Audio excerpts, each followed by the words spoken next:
Naomba nichukue nafasi hii adimu kualika rasmi wanakanda ya Ziwa na Watanzania wote katika uzinduzi huu wa mfuko wetu wa Inuka Dazen Index Fund. Ofisi ya Orbit Securities ya kanda ya Ziwa na mifumo ya kidijitali ya ununuzi wa vipande.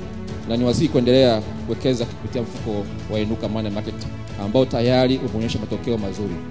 Uchumi wa Tanzania uko kwenye mwendo wa kasi kuelekea dira ya taifa ya mwaka 2050. Kwa kuwekeza sasa, unapata nafasi ya kuanza safari ya umiliki mapema na kwa bei ya chini.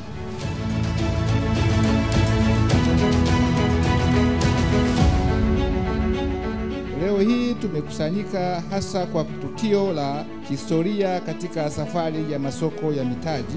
Kwa heshima kubwa nasimama mbele yenu kama mwanzilishi na mtendaji mkuu wa kwanza wa Orbit Security, kampuni ambayo kwa zaidi ya robo karne imekuwa mstari wa mbele katika kukuza na kuimarisha ushiriki wa Tanzania katika masoko ya mtaji na dhamana.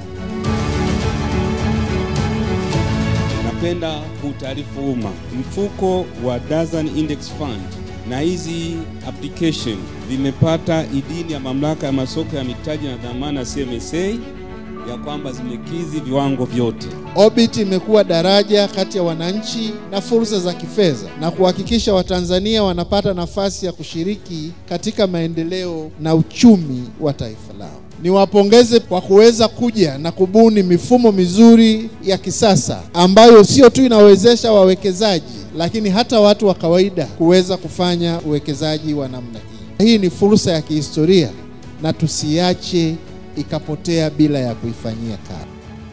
Ndugu zangu, asanteni sana kwa kunisikiliza na sasa niko tayari kwa uzinduzi.